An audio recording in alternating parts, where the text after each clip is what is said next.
안녕하세요. 이번 영상과제를 발표하게 된 1월 인문학과 21학번 이채원입니다. 지금부터 저 이채원이 2024년 국제지역학 영상과제를 진행합니다. 오늘 같이 하실 청중은 같은 수업을 수강하고 있는 동기와 저의 부모님입니다. 그럼 발표를 시작하겠습니다. 목차입니다. 시작하기 앞서 일본에 대해 왜 알아야 하는지에 대한 정보와 일본의 지리적 특성, 지방 소멸, 일본 천황제와 막부, 근대화와 변화하는 제도, 마지막으로 일본 미디어의 역사에 대해 알아보도록 하겠습니다. 우선 시작하기 앞서 우리는 왜 일본을 알아야 하는가에 대한 질문에 대해 곰곰이 생각해 볼 필요가 있습니다. 우리는 왜 일본에 대해 알아야 할까요? 네, 맞습니다. 아무래도 근접국인 일본에 대해 알면 얻을 수 있는 이점이 있겠죠? 이 파트에서는 일본의 정치와 안보에 대해 알아야 할 이유와 이것을 통해 얻을 수 있는 이점에 대해 설명드리겠습니다. 먼저 일본의 정치에 대해 알아야 할 이유부터 함께 보겠습니다. 첫 번째로는 안정적인 국제관계를 위해서입니다. 정치적 안정을 통해 양국 관계의 안정성을 유지할 수 있고 정치적 이해관계가 명확하면 불필요한 오해를 방지할 수 있겠죠. 두 번째는 효과적인 경제 협력을 위해서입니다. 일본은 한국의 주요 무역 파트너 국가로서 일본의 정치를 잘 안다면 경제 협력과 무역 관계에 대한 예측 가능성과 안정성을 높일 수 있습니다. 세 번째로는 역사적 배경과 관련되어 있습니다. 일본과 한국의 관계에서 역사는 떼려야 뗄 수 없는 관계가 있죠. 아무래도 과거의 역사가 현재의 정치 관계에 영향을 미칠 수밖에 없기 때문에 역사적 맥락을 이해함으로써 상호 이해를 통한 효과적인 외교 정책을 수립할 수 있겠죠. 그럼 일본의 안보에 대해서는 왜 알아야 할까요? 일본의 안보를 알면 동북아시아 국가의 지역 안보에 대해서도 관심이 높아질 수밖에 없고 이는 한일 관계에서도 중요한 영향을 미칩니다. 양국이 안보 상황에 대해 이해하고 협력하면 지역 안보와 안정성 또한 유지할 수 있겠네요. 또한 한일은 북한의 핵 위협과 같은 군사적 긴장에 놓여져 있습니다. 때문에 효율적인 관리를 위한 양국 간의 정보 공유와 협력이 필수적입니다. 일본 내 미국과의 동맹 사례를 보면 미국과 일본은 안보 협력을 강화하여 상호 정치적 이해와 협력에 힘쓰고 있습니다. 이는 지역 안보 강화에 중요한 역할을 합니다. 앞서 말한 내용들을 통해 일본의 안보를 알아야 하는 이유에 대해 살펴봤습니다. 그럼 일본의 정치와 안보를 아는 것으로 얻을 수 있는 이점에는 무엇을 있을까요? 첫 번째로는 외교 정책의 효율성을 높일 수 있다는 장점이 있습니다. 두 번째는 지역의 안정입니다. 한국과 일본이 안보와 정치 상황에 대해 서로 잘 알고 협력하면 지역 안보의 유지를 강화시킬 수 있다는 이점이 있습니다. 셋째, 상호 신뢰 구축이 가능합니다.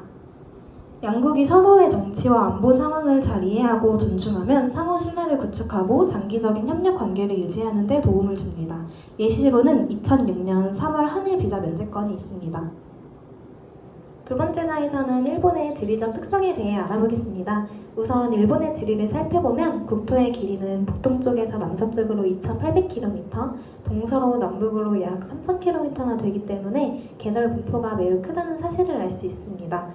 남쪽은 열대, 북쪽은 거의 한대에 가깝고 대부분은 아열대 기후를 띠고 있는 것이 특징입니다. 국토의 면적을 살펴보면 37만 8천 제곱킬로미터로 세계에서 61번째 크기를 자랑하고 있습니다. 이탈리아보다 약간 크며 일본의 국토는 전체적으로 활 모양에 가깝습니다. 일본은 사면이 바다이기 때문에 수영은 필수 스포츠입니다. 일본의 바다 면적을 보면 일본이 주장하는 바로는 447만 제곱킬로미터이며 세계 6위의 해양 면적을 자랑합니다. 일본의 주요 지방은 역사적으로는 홋카이도, 혼슈, 시코쿠, 큐슈 4개의 주요 섬으로 구분합니다. 이는 각 섬 내부의 지리적 특성에 따라 나누어지는데요. 대표적인 예로는 혼슈가 있습니다. 일본은 1947년 지방자치법 시행 이후 행정구역 개편으로 도도 부양제를 도입하였습니다. 여기서 첫 번째 도는 도쿄도, 두 번째 도는 홋카이도, 그리고 교토부와 오사카부, 아오모리현부터 오키나와현까지 43개의 현으로 이루어져 있는 것을 통틀어 도도 부연제라고 합니다. 다음은 일본의 영토입니다. 일본의 영토를 알아보기 앞서 영토의 사전적 의미부터 설명드리고 가겠습니다. 영토란 한 국가가 다스리는 땅이라는 의미로 국제법상 한 국가의 주권이 미치는 토지 영역을 가리킵니다. 국가의 영역에는 영토, 영해, 영공이 있는데 영토가 없으면 영해도 영공도 존재할 수 없기 때문에 영토는 국가 영역의 가장 핵심적인 부분이라고 할 수 있죠. 현재 일본 영토는 제2차 세계대전 후인 1952년 4월에 발효된 샌프란시스코 평화조약에 따라 법적으로 확정되었습니다. 일본의 영해는 유엔 해양법 조약에 근거한 영해 및 접속 수역에 관한 법률에 따라 원칙으로 기섬 또는 해안의 저조선에서 12해리까지의 해역으로 정해져 있습니다. 일본의 영해에는 일본의 주권이 적용됩니다. 영공이란 영토와 영해의 상공을 가리키는데요. 일본의 영공에는 일본의 주권이 적용됩니다. 일본의 영토 문제라고 하면 빠질 수 없는 세 가지 영토 문제가 있습니다. 다들 아시다시피 북방 영토와 독도 센카쿠 제도에 관한 건입니다. 북방 영토라는 명칭은 일본에서 부르는 이름으로 우리에게는 쿠릴 열도 분쟁이라는 말이 더 익숙하죠. 이는 일본의 제2차 세계대전 패전 이후 소련과 그 후신인 러시아가 지배하고 있는 쿠릴 열도, 일본명으로는 치시마 열도 가운데 남단 4개 섬에 대하여 일본이 영유권을 주장하면서 불거진 영토 분쟁입니다. 남쿠릴 열도 분쟁이라고도 하며 일본에서는 흔히 북방 영토 문제 또는 북방 사도 문제라고 칭합니다. 일본이 영유권을 주장하고 있는 4개 섬은 각각 쿠나시르 또는 구나시리, 이투르프 또는 에토루후, 시코탄 하보마이 군도이며 이들 면적의 총합은 5,003제곱킬로미터에 달한다고 합니다. 이 가운데 하보마이 군도는 단일 섬이 아니라 여러 자잘한 섬들로 이루어져 있는데요. 편의상 묶어서 부른다고 합니다. 이 섬들은 일본의 홋카이도와 러시아의 캄차카 완도 사이에 펼쳐져 있는 쿠릴 열도의 남부에 해당하며 네무로 해협을 사이에 두고 쿠나시르 섬, 하보마이 군도와 마주하고 있습니다. 다음으로는 한국과 일본 사이의 독도 문제인데요. 독도에 관한 일본의 일반적인 주장은 다케시마는 일본 고유의 영토이며 이는 역사적으로도 국제법상으로도 명백하다라는 것입니다. 그러나 사실 확인을 해보자면 2차 세계대전 이후 기준으로는 독도는 대한민국의 실효적 지배하에 있으므로 독도의 영유권은 대한민국에 있습니다.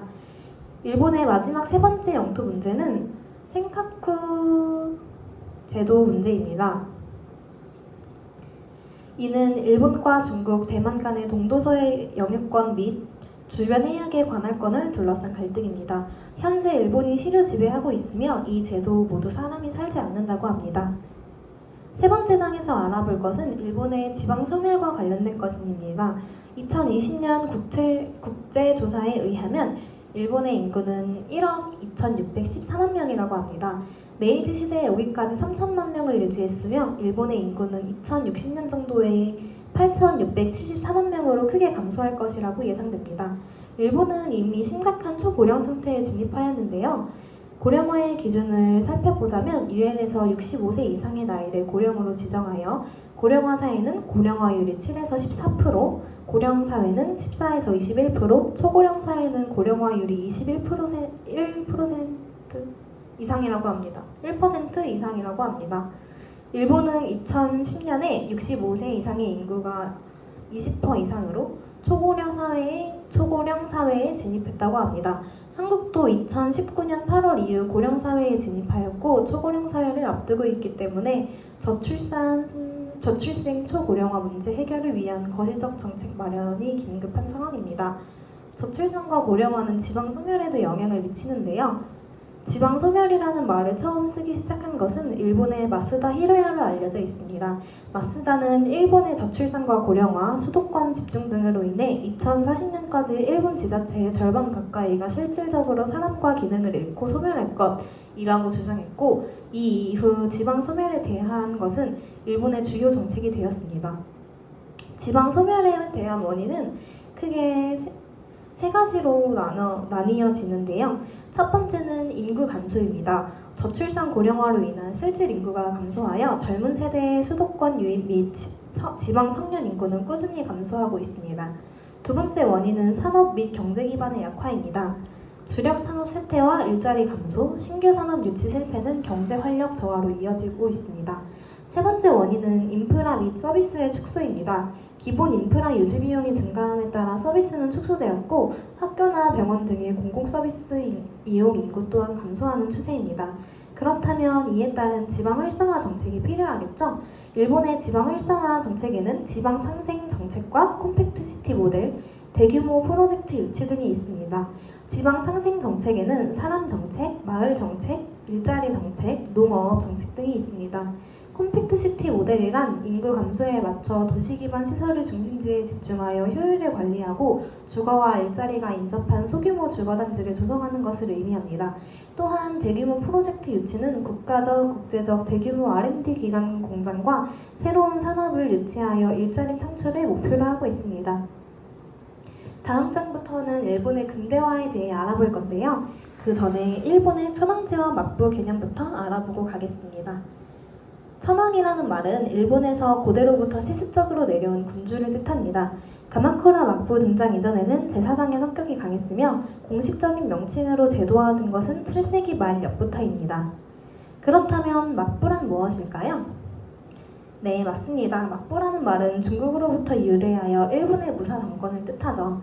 헤이안 시대의 무사들이 세력을 키워 귀족들을 물리치고 권력을 잡게 된 것을 계기로 설립되었습니다.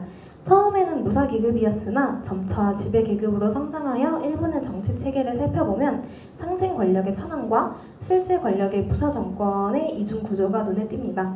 따라서 이런 이중적 권력 구조는 권력의 불분명을 나타냈는데요. 정치적 책임 소재가 불분명하여 천황 정치 책임론에서 상대적으로 자유로울 수 있습니다. 또한 실제 권력을 가진 막부가 바뀌어도 상징 권력은 유지된 덕분에 일본에서는 따로 혁명이 일어나지는 않았습니다.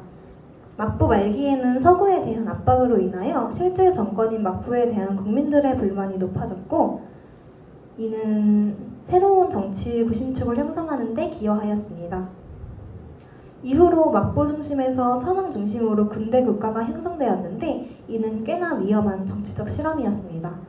천황이 점령을 시작했을 당시 전쟁의 책임 전가를 천황에게 하였고 이에 따라 천황제는 폐지되고 국수주의 단체 해제와 국가 신도 폐지의 결말에 나았습니다. 전후 천황제의 변화로는 구조적인 면과 연속적인 면으로 나뉘게 되고 각각 이런 특징들이 있다고 합니다.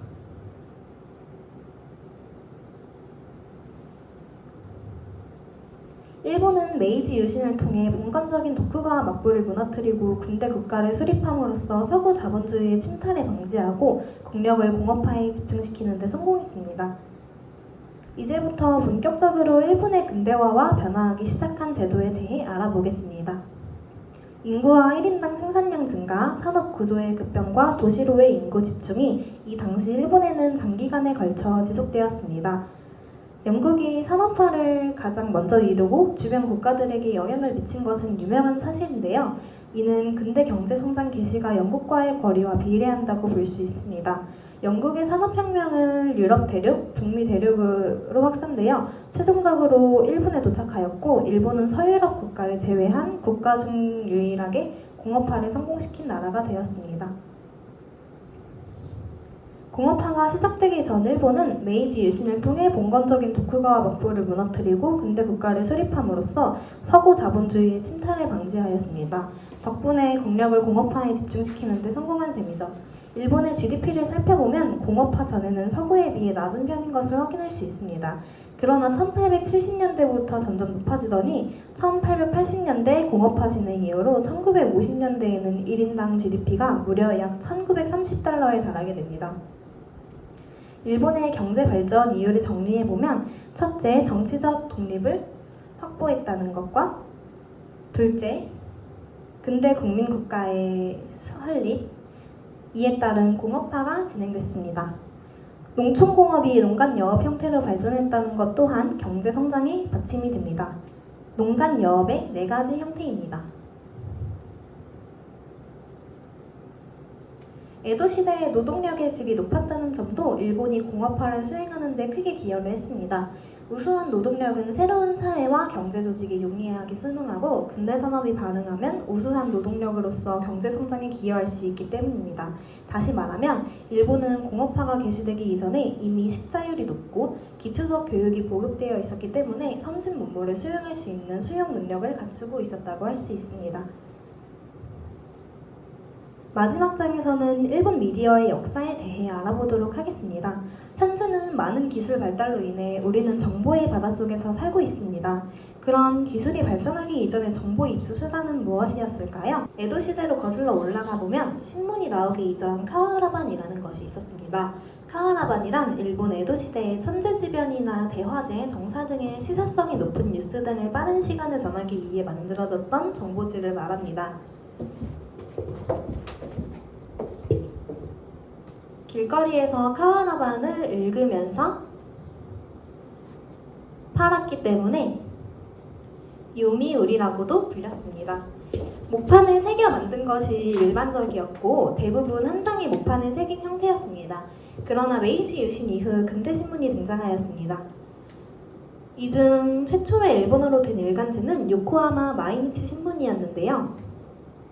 당시의 수도는 에도, 즉 지금의 도쿄였는데 어째서 최초의 일본어 신문이 요코하마에서 발행되었을까요? 요코하마가 동경만의 바깥쪽에 위치하여 가장 먼저 개방을 하였기 때문이고 이로 인해 활발한 문화 교류가 가능해졌고 덩달아 정보의 수요 또한 증가하였습니다. 또한 활판 인쇄술이 일본에 전래된 덕에 신문 발행에 필요한 기술적인 기반 또한 마련되었습니다. 신문에는 대신문과 소신문 두 가지 종류가 있는데요. 대신문은 지식인층을 독자로 하여 정치를 테마로 정론을 펼쳤습니다. 크기는 지금의 신문 사이즈와 같습니다. 소신문은 서민을 독자로 하였는데요. 오락과 정치 풍자를 중심으로 하여 서민들 사이에서 수요가 높았습니다. 크기는 타블렛 정도였다고 합니다만 현 시대에는 신문의 크기보다는 어떤 내용을 다루는지에 따라 대신문과 소신문으로 구분된다고 합니다. 다음은 라디오와 TV의 등장인데요. 라디오는 1920년대에 미국에서 처음으로 방송되었으며 최초의 방송 내용은 미국의 대선 개표 결과라고 합니다. 이 당시 일본은 1923년 관동 대지진이라는 큰 재난이 발생하였고 정보 부족으로 인해 많은 사람들이 희생되었는데요. 이에 따라 정보 전달 미디어의 필요성을 느껴 도쿄에서 1925년에 치안 방송을 시작으로 26년에는 도쿄, 오사카, 나고야의 방송국이 통합되어 지금의 NHK가 등장했다고 합니다. 이후 1958년에 라디오 전파를 송신하기 위한 전파탑으로 도쿄타워가 건설되었습니다. 정식 명칭은 일본 전파탑이며 높이는 333m로서 비슷한 모습을 갖춘 높이 324m의 프랑스 파리 에펠탑보다 9m 높다고 알려져 있습니다. 2012년에는 우리가 잘 알고 있는 스카이트리가 건설되었는데요. 도쿄타워보다 약 2배가량 높은 634m 높이의 전파탑입니다. 우리는 여기서 하나의 의문점을 갖습니다. 도쿄타워가 이미 건재하는데 왜 더 높은 전파탑이 필요할까? 일본의 위상 과시일까? 등의 의문을 가질 수가 있는데요. 기술이 발달함에 따라 일본 내에 높은 건물이 많아지면서 도쿄타워 높이만으로는 전파 송신에 어려움이 있었다고 합니다. 따라서 2003년 12월 일본 방송협회 NHK와 도쿄권 지역 민영 방송 5개사가 600m급의 새로운 전파탑을 세우기 위해 재경 6사 신타워 추진 프로젝트를 발족한 것이 계기가 되었고 2012년 2월 29일에 완공되었다고 합니다. 정식 영업은 5월 22일부터 시행했다고 합니다. 일본 미디어의 특징은 이런 것들이 있습니다. 지금까지 1월 일문과 학생의 국제지역학 한 학기 수업 내용을 들어주셔서 감사합니다. 그럼 지금부터 청중의 감상을 듣도록 하겠습니다. 우선 발표 잘 들었습니다.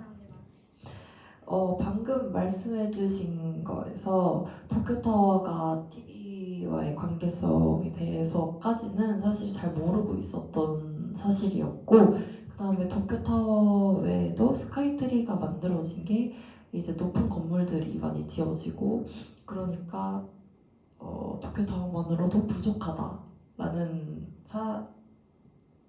이었기 때문에 스카이트리가 만들어져서 그것도 처음 한 사실이었습니다. 그리고 일본의 지방소멸 문제에 대해서 아주 잘 들었는데요. 사실 지방소멸이라는 문제가 일본뿐만 아니라 한국에서도 발생하는 문제고 많은 선진국 사이에서도 발생하는 문제라고 생각을 하기 때문에 지역 간의 격차나 뭐 인구 이동 등이 다 공통적으로 발생하잖아요. 그래서 그것도 매우 공감이 되었습니다. 그리고 한국과도 공통되는 점이 지방 지역에서 인구 감소와 도심 집중화 현상이 거의 진짜 매우 유사하다고 전 생각을 하는데, 이러한 문제들을 해결하기 위해서 일본은 지금 지방 활성화 정책을 하고 있다는 점과 도시의 인프라를 중심지에 집중을 시켜서 효율적인 지자체 운영을 유도한다는 뭐 컴팩트 시티 같은 대안을 제시한다던가 아니면 대규모 프로젝트 유치를 생각하는 것이 한국에도 얼른 빨리 도입이 되었으면 좋겠다라고 생각합니다. 그리고 일본의 최초 신문이 수도가 도쿄였는데도 왜 요코하마에서 출간이 되었는지 또 잘 설명해 주셔서 제가 아주 확실하게 이해를 했고요. 그 다음에 마지막으로 이제 질문 하나가 있습니다. 일본의 근대화가 시작된 이유가 인구와 1인당 생산량 증가랑 그 다음에 산업 구조가 급변하면서 도시로의 인구 집중이 이제 경제 성장을 할 수 있었던 이유잖아요. 근데 이게 일본에서만 가능했던 건지 아니면은 다른 나라들도 전체적으로 이 조건이 성립이 되면 경제 성장이 가능한 건지 많이 궁금합니다. 일단 잘 들어주셔서 너무 감사하고요. 그 상세한 감상평도 너무 감사합니다. 질문 주신 건에 대한 거는 일본에서 근대 경쟁 성장을 이룰 수 있었던 원인이기도 했는데요. 사실 그 인구가 급증하는 것과 1인당 생산량이 증가하는 것, 그리고 도시로의 인구 집중 같은 경우에는 근대 경제 성장 기반을 위한 전체적인 조건이라고 볼 수 있어요. 근데 이게 단기적인 게 아니라 장기적으로 이 모든 것이 계속 지속이 돼야 그 근대 경제 성장의 조건을 할 수 있는 원인으로 알고 있습니다. 이거는 일본뿐만 아니라 아마 모든 국가에서 그 조건을 갖추면 경제 성장을 할 수 있지 않을까 싶습니다. 딸의 발표를 통해 아이 학과 과정 중 일부라도 알게 되어 좋았습니다. 세계 여러 국가가 정치, 경제, 사회, 문화 등 다양한 분야에서 교류가 활발히 진행되고 있는 세계화 시대입니다. 특히 우리나라는 일본을 많이 따라가고 있다고 들었습니다. 적을 알고 나를 알면 100번 싸워도 위태롭지 않다고 했습니다. 국제지역학이란 교과 과정을 통해 이웃나라 일본의 특징과 장단점을 파악해서 우리나라 사정에 맞는 정책을 만들어가면 좋겠습니다. 채원이의 국제지역학 영상과제 발표를 통하여 지금까지 잘 몰랐던 사실을 알게 되는 유익한 시간이었습니다. 저는 제3장에서 다룬 일본의 지방소멸과 관련된 발표를 주의 깊게 들었습니다. 최근 우리나라도 저출산 및 인구 고령화로 실질 노동인구가 크게 감소하여 심각한 사회 문제가 야기되고 있는 걸로 알고 있습니다. 일본의 지방 활성화 정책 중 하나인 컴팩트 시티 모델은 우리나라에서 연구가 필요한 대안 중 하나가 아닐까 하는 생각이 듭니다. 마지막 장에서 다룬 일본의 미디어 역사에서 스카이트리 건설 배경에 대한 설명도 아주 흥미로운 부분이었습니다. 일본이라는 나라는 비난을 받아 마땅한 부분도 많겠지만 우리나라보다 앞서 근대화를 추진한 나라인 만큼 우리한테 도움이 될 만한 부분은 받아들이는 그런 유연한 사고가 필요하다고 생각합니다. 감사합니다. 이상으로 이채원의 국제지역학 영상 과제를 마치겠습니다. 감사합니다.